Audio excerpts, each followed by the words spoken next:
There we go. All right. Hello, everybody, Women of AR. Welcome to our debriefing of the Endless Mountains Adventure Race. We have a few people here. I think everyone here either directed or participated in the race with the exception of me. And I was an avid dot watcher, I will say. It was a great time to watch everyone. And so we're going to start off, we're going to kick off this debriefing with co-race director Abby Perkiss. And what we're going to do is start off by having Abby give us an idea of the information that racers got going into the race. And I think what you all did is become kind of standard for expedition length races, but maybe you can give people an idea of sort of, because it's a little different, the information you get in advance of an expedition race versus 12 or 24 hour sort of thing. So if you can kind of walk us through what information racers had going into the event. Yeah, absolutely. And just, Steph, you were a part of the race because you were a commentator on one of the podcast episodes. So you were very much a part of the race. Thank you. I think that, like you said, there's kind of different philosophies of information. And Brent and I, over our years of race directing before Endless Mountains, kind of started to move toward the more information is better. So not like giving everything away, but like the more information folks can have in their planning and preparations, the better equipped people will be to come into the pre-race happenings, whether that's like 3 hours in the morning or a full weekend, depending on the length of the race, kind of with a lot of their questions already answered. And we have done that largely because that's what we have come to like as racers. So we usually, when we're making decisions as RDs, are kind of trying to wear both of those hats simultaneously. And I think sometimes we do that well, and sometimes we overthink things, but that's kind of our process. So I will share what we sent out before the race. And this went out, I think we had said it was going to go out June 1st, and then we got excited and we sent it out a couple of days earlier than that. And I think there's at least one person on this call who may have goaded us into doing that as well.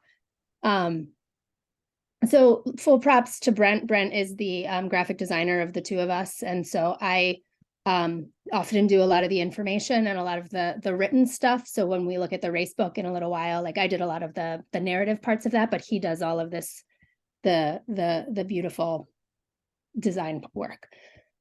So we started with giving everybody like a visual depiction of what the race would be, kind of how the course would flow, where the transitions would be. And obviously this isn't to scale, but what they could expect in terms of the trajectory of the event.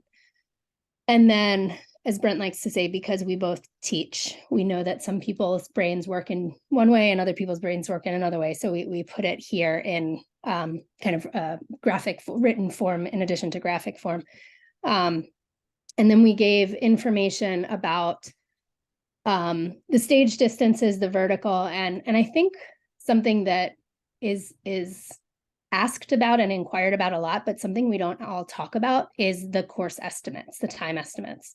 And we got a few questions before the race, how did you do that relative to, like, what was your process for that this year versus last year? Do you think that the estimates are more reflective of the field this year than maybe they were last year? Kind of what did you do to develop as race directors?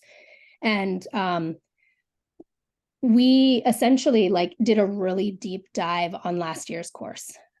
We did we took the average time, or we took the time of each of the full course teams and averaged that, compared that to our pre-race estimates, thought about kind of, the nature of the field. And as ARWS events often, as race directors and ARWS events often say, like, we create the time estimates based on the top teams in the ARWS racing a perfect stage, right? And that's a nice idea. And I think in theory that's good practice. But we also knew that we don't have a VIA coming to our race, right? So we wanted to this year be a little bit more thoughtful in terms of who are the pointy end teams coming to Endless Mountains? And we had that information by the time we created this. And then how will our time estimates be for them? And we had the luxury of a lot of those teams were the same teams at the pointy end last year. So we did one column of like, this is what our spreadsheet tells us. One column of this is what our estimates are. One column of this is what we think that these two columns kind of look like relative to the terrain of last year's course, the distance, et cetera. And these were the estimates we came up with. And then we actually put out in the results how teams did relative to those estimates, which was more information for us than anything else. And then we talk about creating estimates. We did not have this information totally dialed in when we sent this out, but we knew we wanted to provide food in at least 2 spots on the course. And that became increasingly challenging as we got closer to the event because of some permitting issues with the state forests. So we left this kind of open-ended, and we ultimately were able to finagle food in 2 different places. Is that right? No. Yeah. And then we gave a description of what the stages would, like what biking would be like, what you could expect in this race, what pack rafting would be like. You know, we don't have big whitewater like Alaska or Oregon. We're using pack rafts because water levels in Pennsylvania are really variable. Trekking, expect a lot of navigation, a lot of off-trail travel. And then we had climbing this year. And so we talked a fair bit about what to expect in the climbing section. So I would love to hear from the folks on the call, but like whether this information was enough or whether there were still questions. But that was kind of our goal in putting this out. And we also took a cue from Adventure Enablers. They have done a really nice job of these like pre-race guidebooks and having a template that is transferable from race to race. And so we tried to create that here. So I want to hear from Barb May. Barb had sent me some topics that Megan Moore said you provide awesome information. So, and I should have said, if you've got questions as we go through, feel free to pop those down in the chat, and we'll try to make sure those get addressed. But I want to hear from Barb. She was nice enough to send me a whole slew of topics that she wanted to talk about. And so that's going to kind of help guide our discussion tonight. And one of those was race preparation. And so I wanted to hear from Barb in terms of how you took that pre-race information that you got from Endless, from Rootstock, and how that impacted how you packed for the race and prepared for the race. Actually, if I can share my screen, if that's all right. Yeah. Hang on, let me make you a host, and you absolutely because I start with, as soon as we get that route book, I make a spreadsheet, and here it comes. And so a lot of considerations go into this spreadsheet. Obviously the long and short distances, and then let's just jump to well, no, I can't really jump. And so this is where the art comes in of, and it's my understanding that people that follow, and I give them this and they follow, they're like, oh my God. And if you see any pictures of me, you'll see this hanging from my pack, because that's how we kept ourselves moving on the course and staying focused on our strengths. We knew going into the race, we had some real strengths, definitely biking. And we felt like we would all get along well for 5 days under a lot of stress. But we were a little uncertain about the paddling. John and I felt strong about the paddling, felt good about the paddling, but the other two didn't. So we took the information that was given, and then I took some data from other expedition races I've done where I was able to track the distance and, and kind of hold the the KPH. We had a Canadian on our team, so we had to do that. I'm just kidding. It was fun going back and forth with all the guys. And we took into consideration the climb. Now, one thing that I feel really proud about in our race is that we didn't expect it to be as tough as it was. And Abby, personally, I think this year was tougher than last year. Okay, good to hear. And so the fact that that area of the state is just like the terrain is more yeah, than where you were last year. so we had to like break all of this down based on what we thought we could achieve, and the time that we're willing to. It's like a checkbook, because we, as much as we love to clear, and actually what happened with us is that we had a teammate that as soon as we started section B, and we got about 6 or 7 miles down the road, and we made like this right turn going up a hill, and he said, I got to get off my bike, I got to stop, I'm getting really dizzy. And he was really bonky for the whole 24 hours. We were rotating, taking his pack, and we tried micro stops, but that didn't really work. So we'd have to stop for like 10 minutes at a time. And that's why we dropped to B, because we couldn't sacrifice how he was feeling in the moment, and for him to just get worse and not be able to complete the race. So we detoured and went to a firehouse.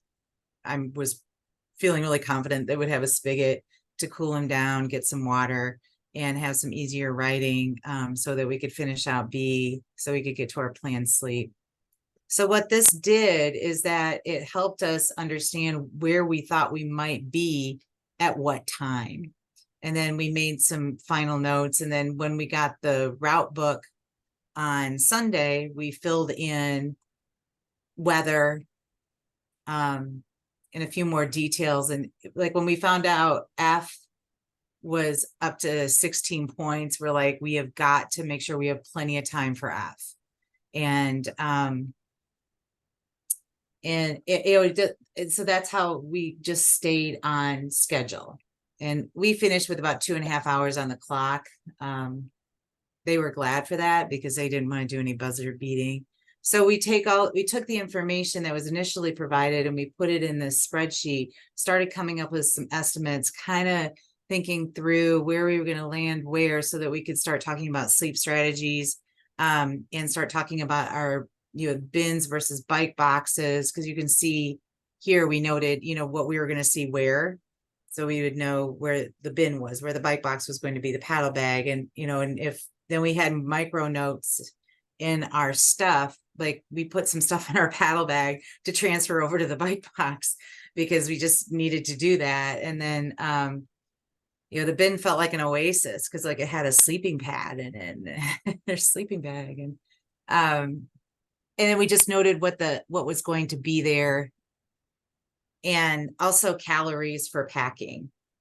That was, two of my teammates have done like C2C, but they haven't done something like this. And so packing the food was really kind of overwhelming for them. So anyway, drop me a message if you want this spreadsheet.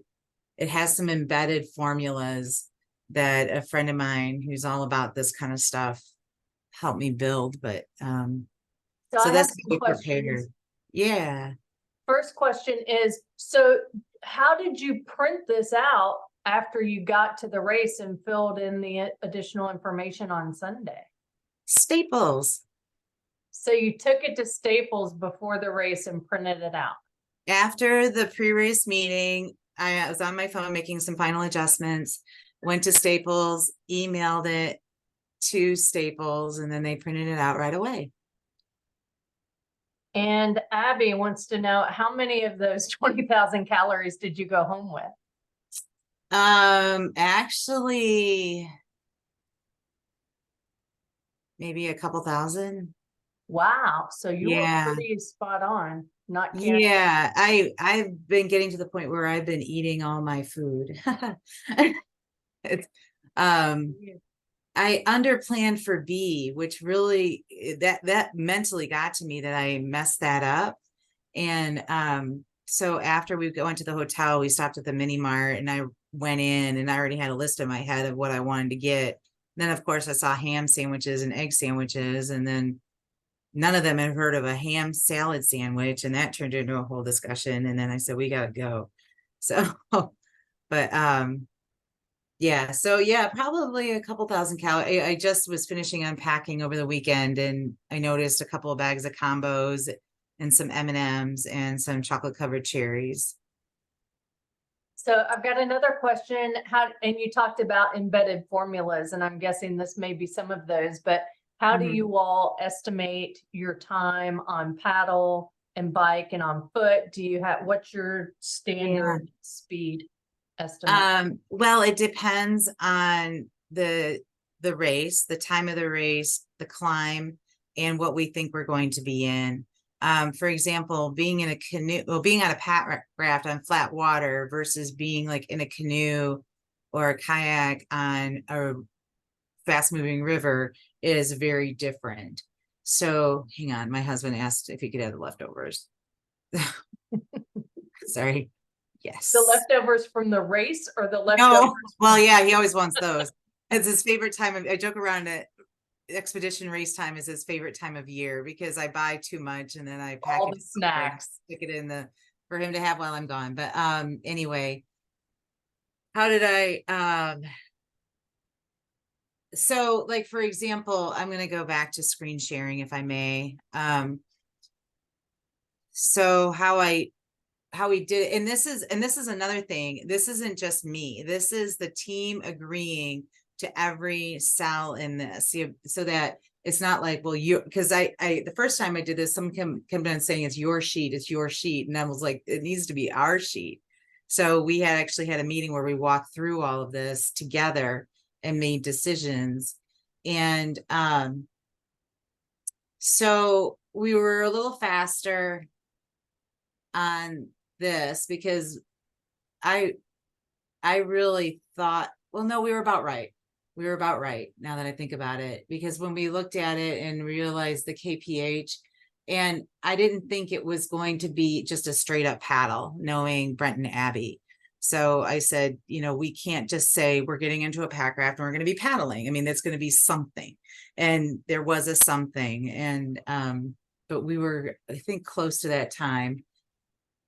Then for the biking, knowing we were going to be on forest roads in the dark at night, navigating, and and trails and things like that, we landed on this KPH.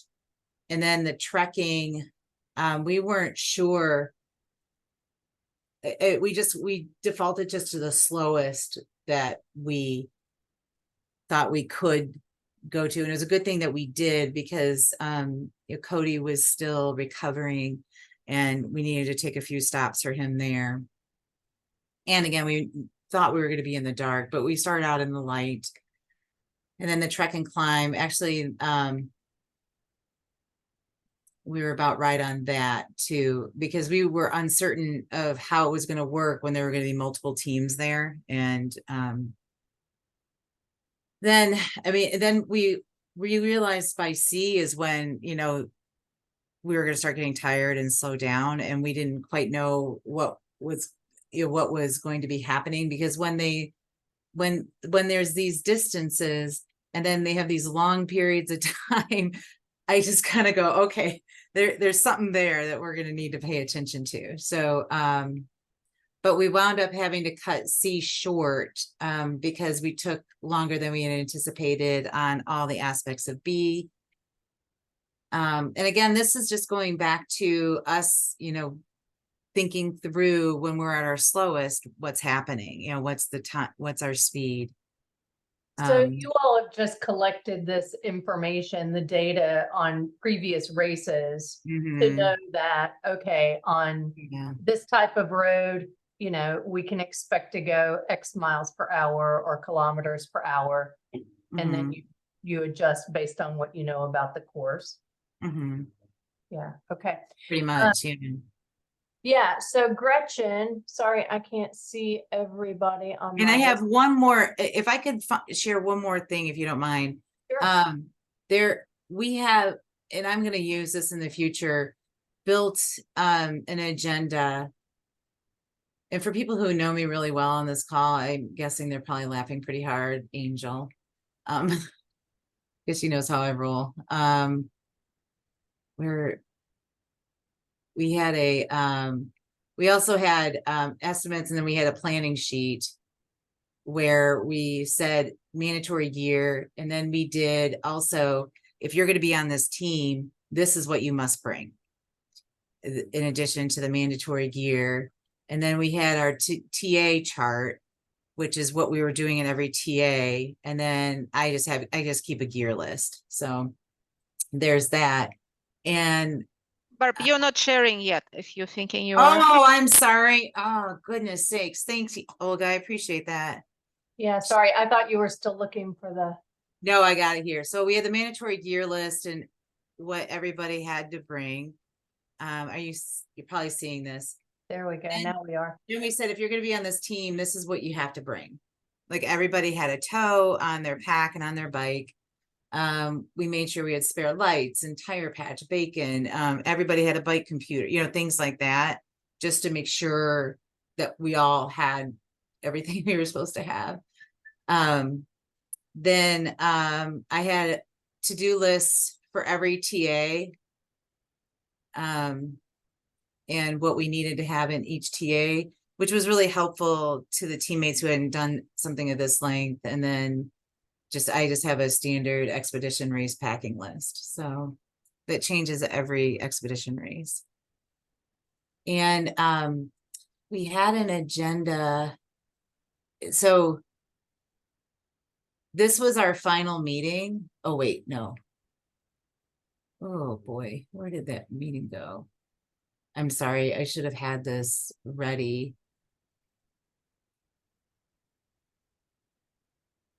Let me just do a quick agenda search, because we had a very specific checklist of things that we went through, and I thought, wow, I want to. So this was our final meeting. We had a flow slide, the spreadsheet, and then we had a preparation list. And it got deleted. Who deleted it? Sorry. It's a top secret. That's why it got deleted. Yeah. All right. Well, we had a really good preparation list. Oh gosh, I'm so sorry. Maybe you'll find it on your local computer at some point. Yeah, I will. So there was that. And I'm going to just stop sharing. So if anybody's interested in any of those resources, just reach out and let me know. Wow, thanks. So super organization would be the buzzword for Barb and preparation for an expedition race. That's Stephanie, could I add a couple of comments? Yeah, sure. Yeah, so I'm Olga Huber here. I am not as organized as Barb, but we did have a team spreadsheet, so we kind of followed Team Ubuntu. We kind of followed similar methodology, and Ellie Corain did a great job to putting something similar what Bart was showing as far as estimated distances. But for me as a human, as to myself at a TA, what really helped having Abby's kind of gear list ahead of time and having that course book is as Barb said, they put the TA list for each person. I actually wrote mine with a big marker. I printed each of the TA lists and like a letter size piece of paper inside of a Ziploc. And I taped each list on the flaps of my bike box and or gear bin, whatever we see in a TA. And that helped me to stay focused on what to do. Like, hey, take my allergy meds, brush my teeth. Here's a list of what I'm wearing. Having like a really big list at the every TA, which I could easily just tear off, either bike box or gear list if I was sitting down there. And then, you know, lollygagging, that really helped me to have something tangible for that. Thanks, Olga. So I'm curious, Gretchen, while we've got you on here, I know you're getting your dog to a vet appointment. I hope that he or she's doing okay. And let me know if you need to hop off. But I want to hear from you really quickly about how your team went about setting your goals for the race. I was so inspired by the video of you coming into the finish and some of the obstacles you all had to overcome to get there. But I want to kind of start at the beginning with you in terms of how you set your goals for the race, for each leg, what were your goals, and how you had to sort of adjust those as you went through. Yeah, we had a very similar plan. We had gotten a spreadsheet from Disability, actually, I think one of their podcasts and whatnot, and we started with that. And did very similar, used elevation. What do we think we can get? What are our times? We did not carry that sheet with us everywhere we went. We did have our TA sheets of where we thought we'd be in the TA, what times. Again, like everybody's talking about what to pack. So the plan, of course, we were all three newbies and just trying to, listen to what everybody else has to say and do as best we can to duplicate it. So we had all these goals, really just to get the mandatory checkpoints and some of the optionals. I think we got more optionals in section B than we planned. And even in A, I'd say we went after more because I think we just couldn't help ourselves. And then B, kind of the wheels fell off, right? I think it happened to a lot of teams. It took a lot longer than we thought. So then we had to really start, kind of addressing that, making sure we're just really sticking to mandatories, because we also wanted to get to F and we wanted to spend time there, and we couldn't. But yeah, the plan was to get mandatory checkpoints as much as we could, and then optionals. And we really were able to stick to that until 41. We got at night, right, kind of misplaced, and we were right on top of 40 for a long time. We ended up having to take a sleep, and and we did find it. But then we had to get out of that area. We knew time was an issue, and we decided to, well, we can't get to 41. It was just too much. And then, we just had to keep adjusting from there with all the things that happened and came up along the way. Okay, I'm going to move to someone else because I didn't realize you were actually, I think you're driving right now, and I didn't mean to to pull you in while you're driving. I thought you would already be at your appointment. So yeah, I'm almost there. Yep. Great. We'll pull you back in once you've gotten to your destination. So the next thing that we wanted to talk about was micro adjustments. And this is, again, is a topic that Barb had suggested, and sort of efficiencies, and what I take that to mean is sort of how do you measure and manage your time as you're progressing through the course and in the TAs. What's your process for making adjustments?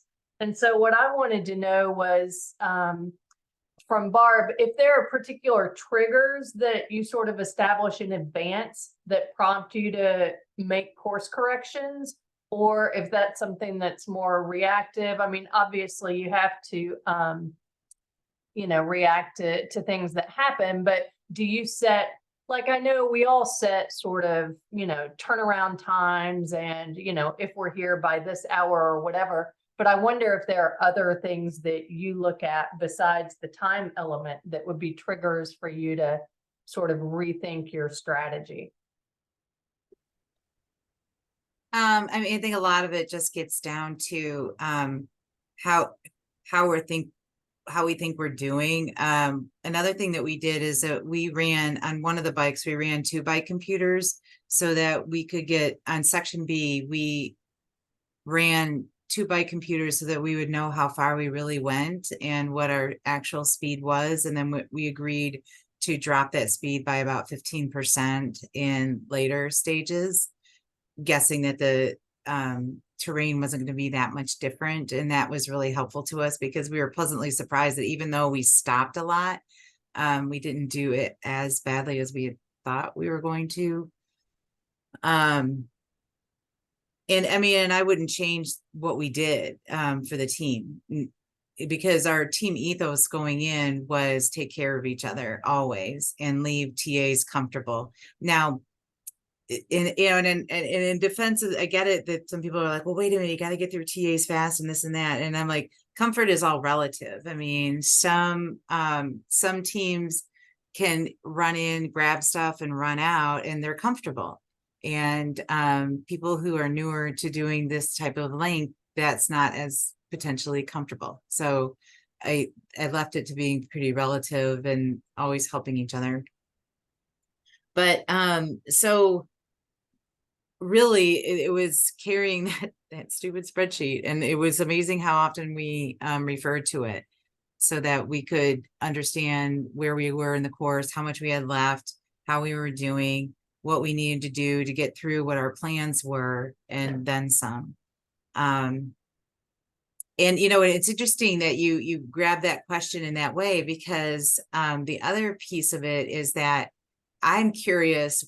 Like I look at no complaints, and I mean, I'm just like, dang, they crushed it. And and like, what are the little things that were you really focused on certain times or achievements, or were you just going along on your merry way? Were there very specific things that you did to be just a little bit faster, a little bit more efficient? Our efficiency was subpar in TAs, but I think that the team needed that. But then, like, out on the course, what do you do that's different? Like, I heard Ben, like, when they do foot care, they all stop at a predetermined time, drop the whatever they're using in the middle of them, and they have to do their feet together. And we tried to do the together thing, and we tried towing, and especially when we were doing hike bikes and things like that. But I'm curious to hear from others about how you save time out there. So maybe Jen or Amanda, do one of you want to hop in and tell us the secret sauce for no complaints for this race? Yeah, because you guys just, dang. Jen, she's calling you out. Oh, well, thank you so much, Barb. Yeah, I don't know. You're my new Shiro, you know that. So, I am, first of all, I'll say I'm so proud of our team, especially given how relatively little inexperience we collectively have with us. So if you think about it, two of our members, Amanda and Brandon, have been in ARs for less than 2 years, right? Doug and I have raced a lot more. This was the first year I've done expedition races, and this was only my second expedition race.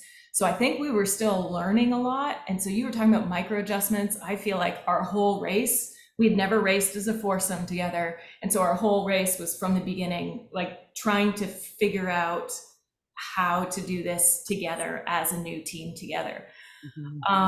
So I think we went into it with that spirit of kind of really open communication and like, let's talk about things all the time and early and often. I will say one thing that helped a lot is that we were really well matched, like physically on the bike and even on foot. I feel like everybody kind of moved about the same pace anyways. So that helped us sort of maintain forward momentum. We felt like we stopped a lot on the trek sections, but I felt like the bike sections, we had very few stops really, and we're able to just kind of plow through those all in one piece. So I think that was helpful for kind of keeping ahead of our schedule. Just like you, we had a spreadsheet with those scheduled times. Like we knew we had to hit these certain marks. That's why we rolled in after the stage C trek. We were a little bit behind our mark, and we started making noise about maybe having to drop some optionals. And I think Abby and Brent gave us a look like, are you crazy? Just keep going. So that was really helpful. So we stayed on full course for a little bit longer after that. How much did you guys sleep? We ended up sleeping. So we skipped the first night like everyone else. We had 3 hours, Tuesday, Thursday. Wait, I don't know, times. We did 3 hours per night. And then on the last night did 90 minutes. So was that your sleep strategy going in? It was. We had planned on 3 hours a night. I think we were left the last night up in the air, but then it became pretty clear going into that last bike stage that I was falling asleep. Like we needed to stop. There's no way I was going to make up that last ridge climb if we didn't stop and get some little power nap in there. So we actually slept. I mean, relative to the other teams up top, we slept a lot, actually. Yeah, we slept Abby. 13. Yeah, I have a comment and also a question for Jen. Well, actually, I'll phrase them both as questions. I'm curious. I got to debrief a little bit with Amanda after the race. Did we get ice cream? I can't even remember. Do you think you could have cleared it, knowing what you know now? I'm asking Jen and also Amanda, and I think Doug is masquerading on this call too. I And think my other Doug's better question. half is here. Okay. No, Yeah, it's actually Professional dot watcher is with us. it's actually Marcy's Marcy. Okay. Hi, Marcy. Hi, everybody. My other question is, like, we were so impressed with your race, top to bottom. And we actually I think this was pretty clear publicly. We had high aspirations for you guys. And you met them and it was awesome. I'm wondering if you think the amount of sleep you got helped keep your nav so clean, because you guys were really dialed navigationally. I do. I think it contributed to it. And I think, like, I'm thinking about the bike stages, F and H, we had like really pretty fast times and we moved through those sections really fast, and they were both after some good sleeps. And so I think that was part of it. I think stage F was one of our, best stages. And that was right after a big sleep, and we were refreshed and we hit that mountain bike O course, which can be terrible when you're sleep deprived. And I really think that sleep contributed to that, to the success on the F stage for us in particular. Do I think we could have cleared the course? I think we could have, because I think our moving times were good. We lost time on stops and sleeping and TAs. Like, our TAs were kind of slow, relatively speaking. But again, like, lots of sort of new people. I'm still trying to figure out how to transition. I still feel like I'm terrible at it. Did you have times in your spreadsheet for transition areas? How did that compare to what the actual times were? Some of them we were ahead of schedule, and some of them not. In particular, the ones where the TA where we slept, we ended up spending a lot more time there than we anticipated. And I think it wasn't even so much the sleeping, it was the sleeping and then waking up and getting ready to go. And that time after you wake up, like, getting moving is, I don't know, time just disappears. There's a vortex and it sucks up all time. And so did you all plan your sleeps to take place at TAs, or do you find you sleep better outside of TAs? Did you try to sleep at night? We had a bit of both. Some were planned for TAs and some were planned on the course. I think our better sleeps were typically out on the course. So talk to people a little bit about what you look for and how that looks when you're sleeping out on the course. What gear did you have with you for sleeping? So we all had our bivvies. On some stages, I'm trying to think. Some stages we would have like a liner or even a lightweight sleeping bag or a puffy for warmth. Although it never really got too cold out there, which was good. And then we have these ultralight little foam pads for comfort, and we just got really lucky. So the first 2 nights we found porches to sleep on, like these random hunting cabins in the middle of there's nothing else around, and we found these really awesome warm wooden porches to sleep on that were undercover. Yeah. So I see Barb's got her hand up. Let's see what Barb's got to offer. I wanted to share a little bit about our sleep strategy, and then also to say I've got to jump off the call here in a minute. But and this happened last year when I did Endless Mountains, and it worked again this year.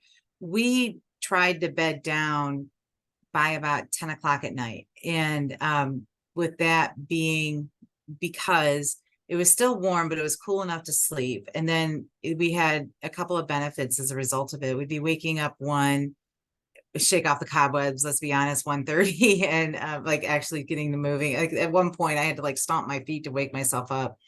And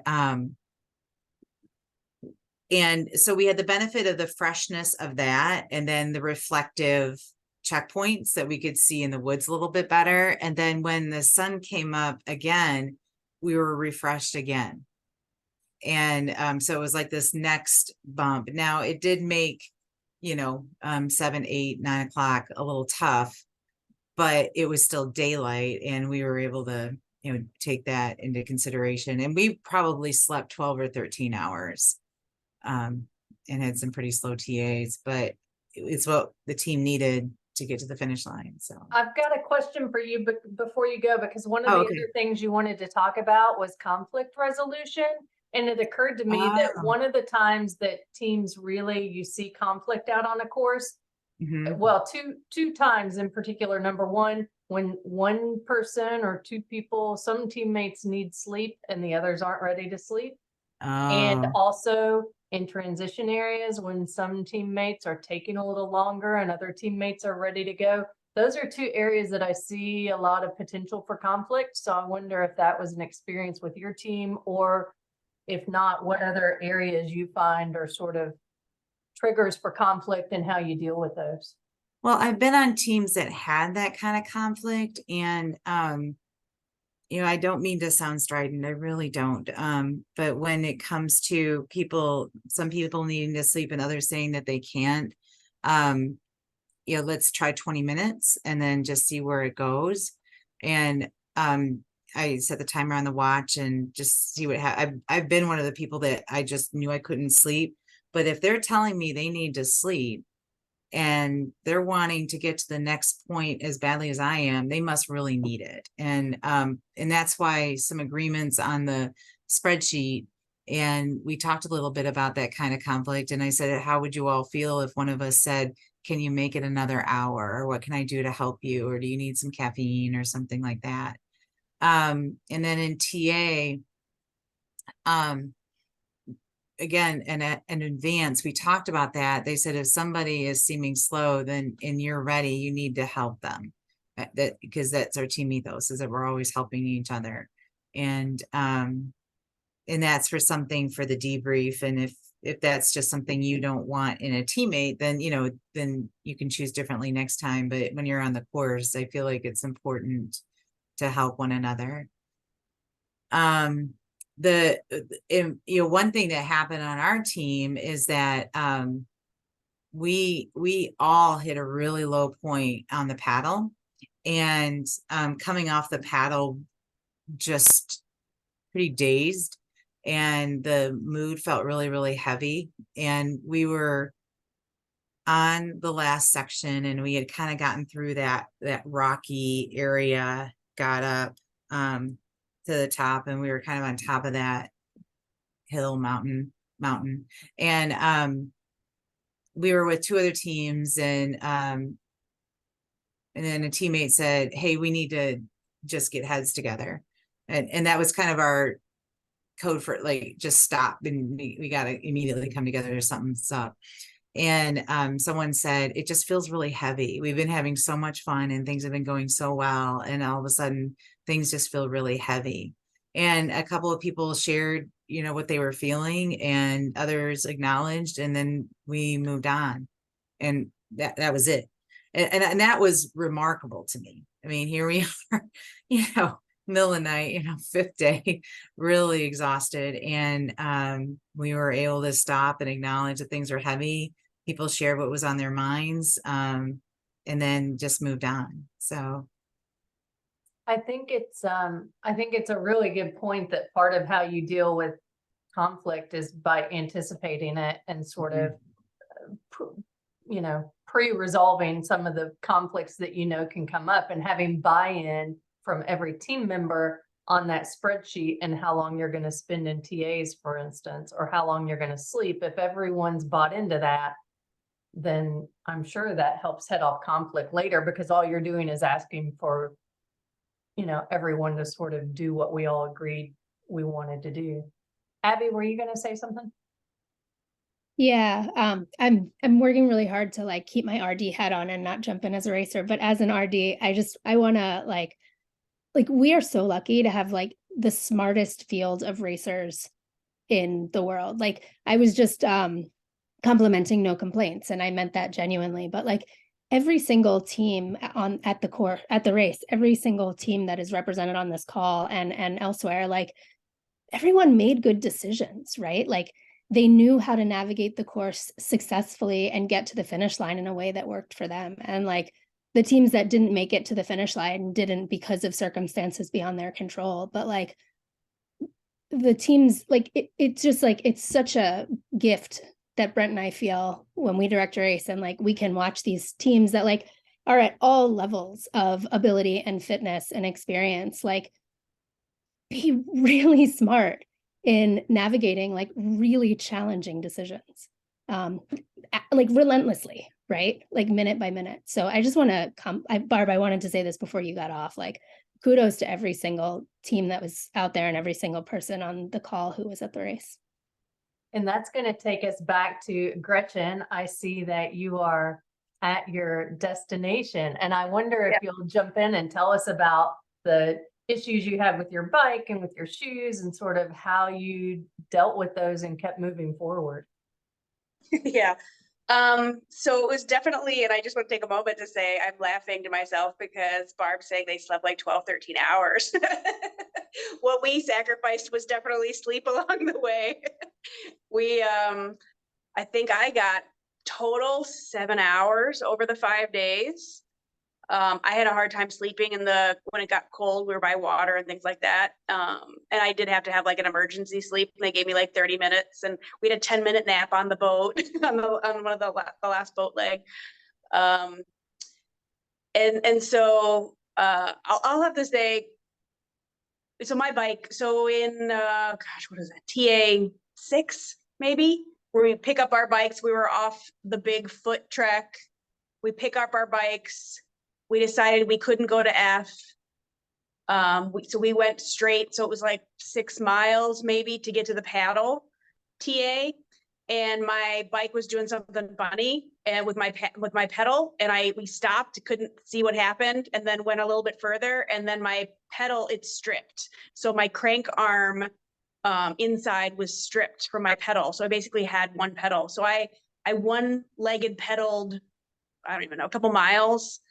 There was a hill and we walked up the hill and got to the TA and told the volunteers, and we knew like there's a possibility at that point that some people might have dropped or something might have happened and we would maybe get a chance to have a bike. I think Robbie and I were a little bit like, this is probably not going to happen. And he's like, why do the paddle if we don't have a bike for the last leg, and how horrible would that be? And my teammate Chris is like, no, adventure racing, we all band together and it'll all work out. And so, we went on the paddle. We were a little pokey in the beginning. Like I took a little swim. We were really tired and we knew we weren't going to sleep anymore. Besides our nice little 10-minute nap. So we were definitely pokey on the paddle. I think our morale was a little bit low. We struggled through, and when we came back on the paddle, they had a bike. And so it was like making sure the bike can fit and we can safely travel was amazing. So thank you to all the volunteers and Abby and the phone calls, and we got the bike from one of the guys we kept seeing on the course. So it was just great. It really was. So we were able to make it work and able to kind of finish off the last bike leg. So that was just amazing. It was, we had emotional times just thinking about it and how it all came together. And it was almost kind of like a little miracle. So that was the bike part. The foot and the shoe part, I had fallen in the third section by a waterfall. I'd slipped on a rock, and it wasn't that I twisted my ankle. It was like I actually landed on the rock, like on the front of my ankle. So it was like all scraped up, and I fell and hit my head. And but there was something really wrong. But I had a compression sleeve on, which kept the swelling contained. The moment I took off the compression sleeve at one of the TAs, I immediately put another one on because my foot and everything was swelling up so bad. So I ended up wearing the other compression sleeve for another 2.5 days, I think it was. So they had to cut it off at the end. So my foot, that foot couldn't fit into any shoe. So I ended up thinking about how am I going to make this work? And with the pedals I had on my bike, I switched my pedals onto this other bike and was able to use my paddle shoes for the last leg of the bike. So your paddle shoes you had in a gear bin that you obviously were able to access. Was that something that, I mean, was that just coincidental that they were available, or did you plan to have Yep. those for later? No, well, I came from the paddle to the bike. So I had them from the paddle with me. Yeah. So that was just coincidental. But That was lucky and happy, Yeah. happy because there was no way my foot was going to fit into a shoe. yeah, yeah. Well, it's not unusual though, even without an injury, right, to have a lot of swelling in your feet towards the end of the race. So having a pair of shoes with some flexibility, hi Zoe, or with Bedtime. you know, the ability to accommodate swollen feet is actually a really great idea. So yeah, that just was fortuitous. So you all raced right up until the very end. I know because I was watching your dot and was like cheering madly when you all made it on time. What was your goal going into the race in terms of points you would go after and your finish and all of that? Yeah, I mean, we were trying to get mandatories for sure. And you know, our success to us would be, well, number one, to finish. Number two, to get mandatories and finish. Number three, to get mandatories, some optionals, and to finish. Like I was saying before, in B, we did do more optionals. Even in A, we got more optionals than we thought. And maybe, you know, looking back on hindsight, we should have banked that time. Because we were down to the wire. Again, sleep is what we didn't do. We just did the best we can. And you know, we had nav errors. We tried to identify them quickly and then correct them quickly. We had a couple even toward the end. So then we just had to book it. We knew what our miles per hour needed to be to make it to the finish line. And we had like that 3-mile climb, like that video. What you can't see is we were on this 3-mile climb. It's a little funny.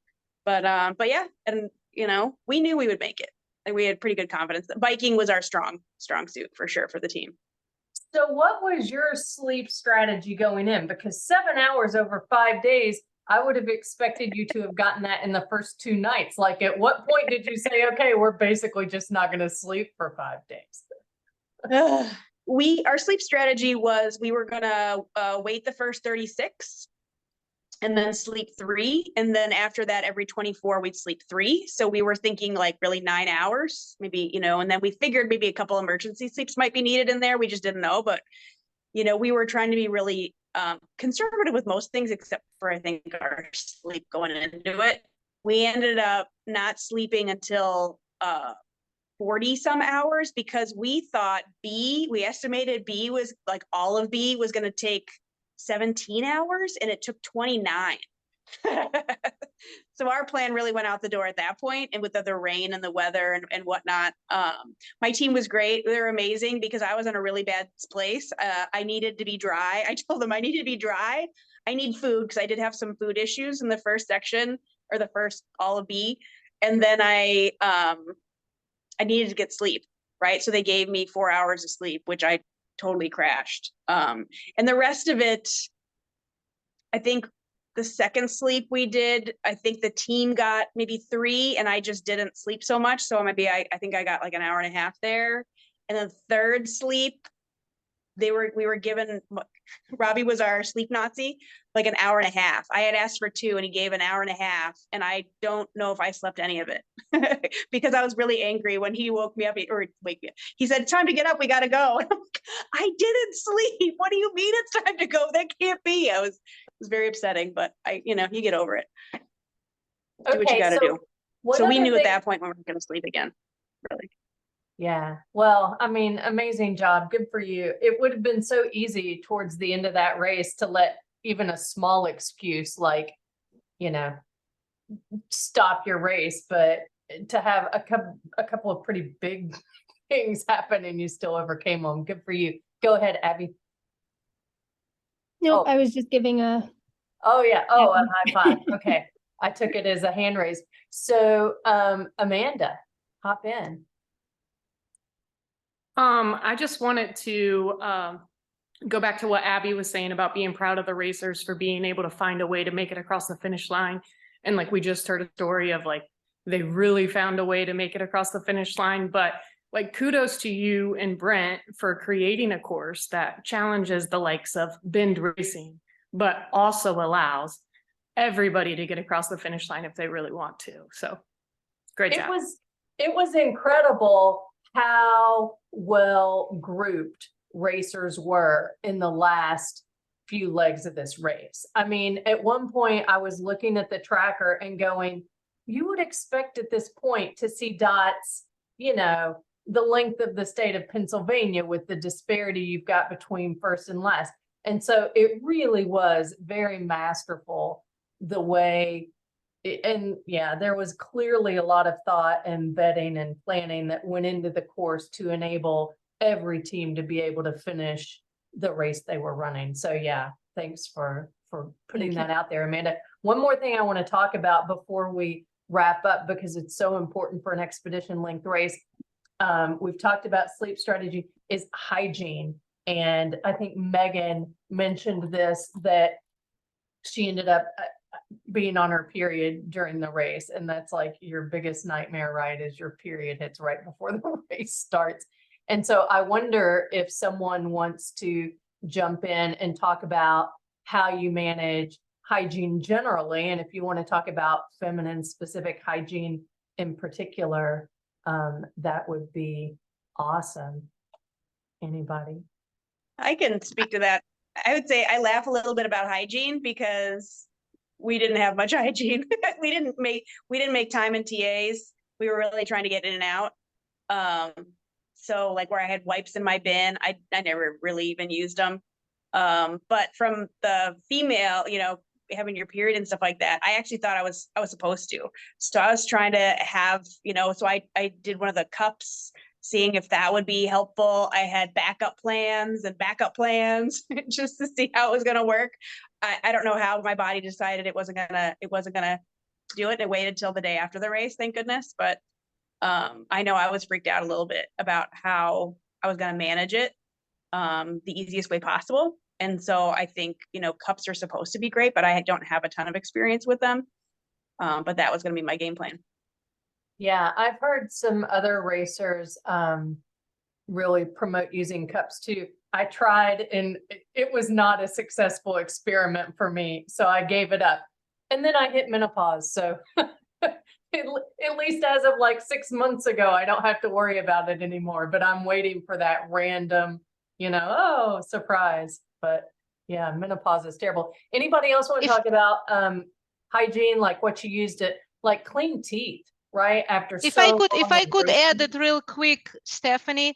Yeah. Ellie Corain came up with, and I took it, so that's her idea. I could not claim that. She came up with a treat yourself bag for the TA transition. So I thought that's a great idea. So I had one in the bike box and I had one in a gear bin. And I had like my allergy meds there. I have my toothbrush, toothpaste. I actually had a floss and a non-alcoholic mouthwash because I had a really bad problem with Oregon last year. And I thought there is no way I will not be able to eat anything past day 3. So I thought that would really help. I had like, and I have everything labeled, including one of the jars that says ass cream.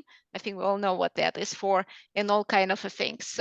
Some kind of facial stuff. So it was like a quart-sized Ziploc bag, but it really made me kind of take those few minutes in TA, grab the bag, look what's inside and see what do I need at that moment to use. And I think that really helped me along the way. This is one of the races that I came out as far as, you know, body feelings in different parts better when I came out of most of the 24-hour races. I think because I just made that kind of decision to take those a couple of minutes at the TAs, and it worked really well for me.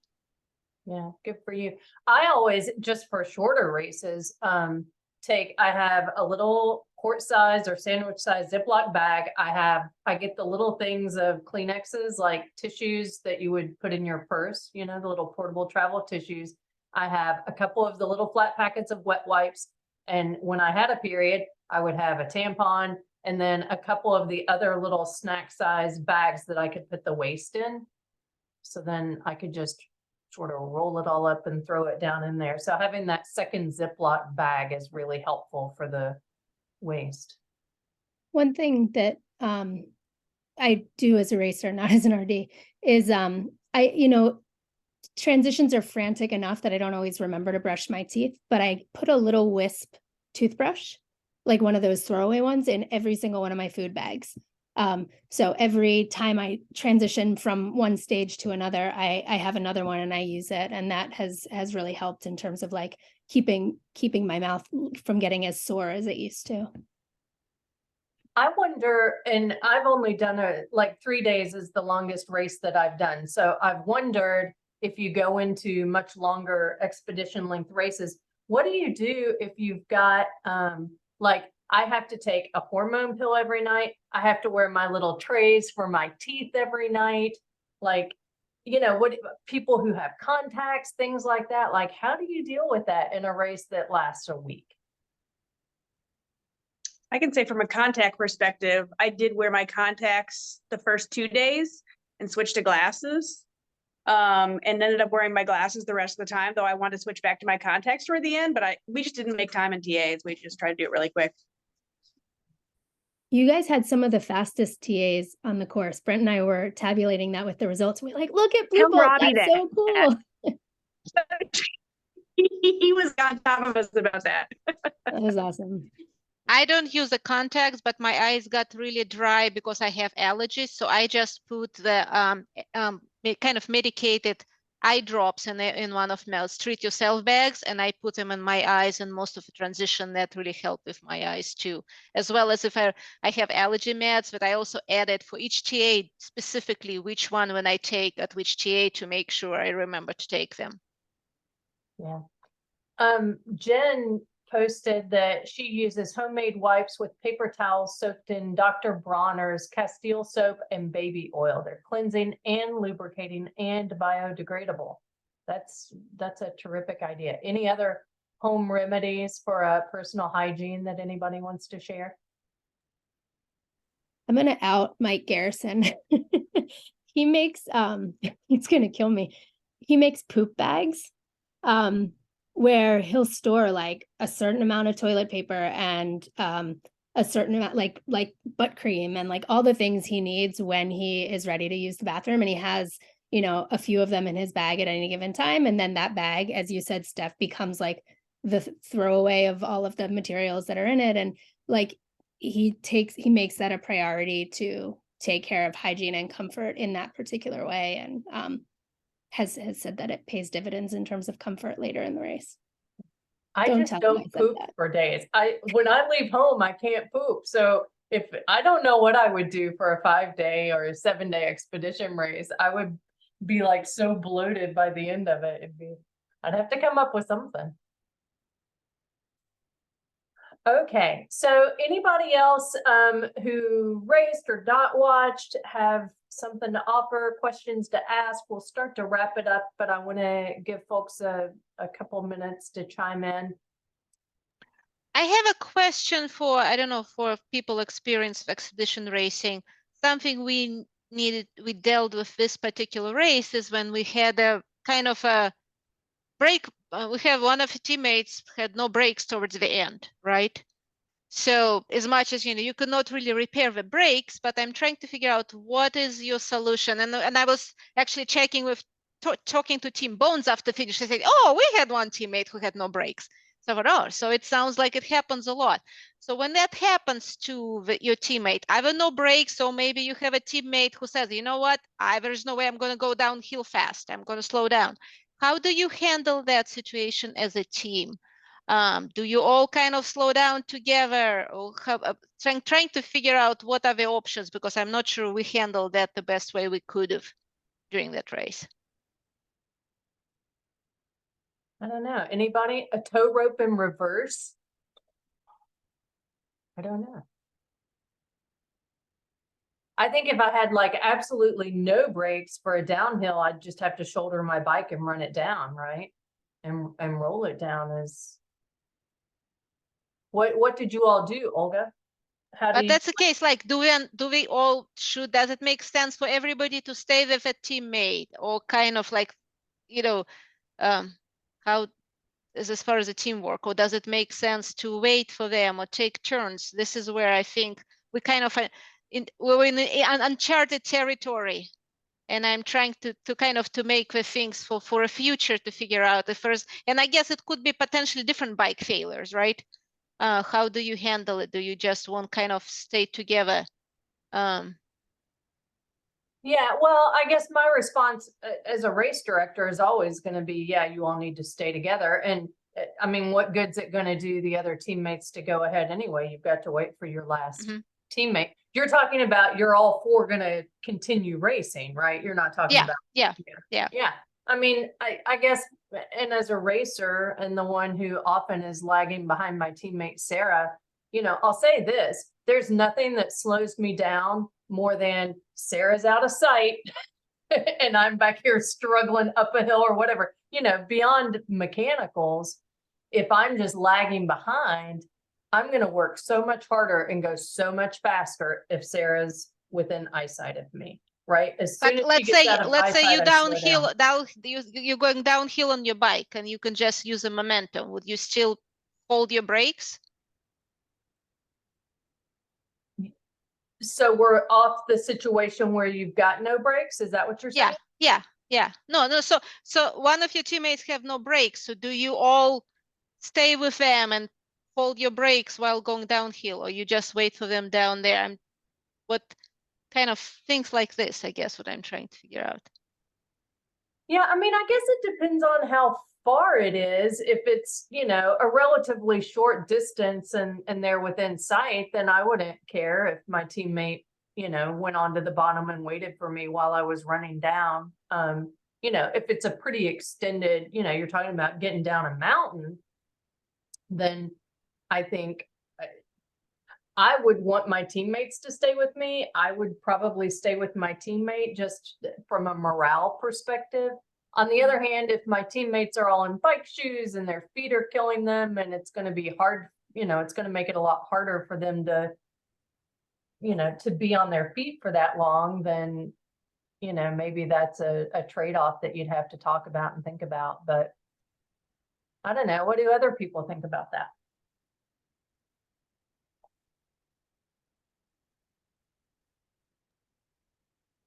I'll speak to that a little bit, I guess. I don't have experience with that exact situation, but I know even to be behind a little bit with completely functioning equipment, it can take a mental toll. And you're only as strong or as fast as the slowest person on your team. So if you do have an equipment failure, like leaving that person behind, even for a hill, that's not going to get you ahead in the long run. So I guess, I don't know, I would probably stay with that person. You might even go so far as to give the failed piece of equipment to the strongest racer. Because they could push the bike up faster than you might be able to, or, you know, if it's a more capable, like technical rider, they may be able to coast on downhill, even if the brakes are not working as well, you know. That's a good idea. That might be the way to think, like turn it on its head almost. Yeah, that's a great idea, Abby. Yeah.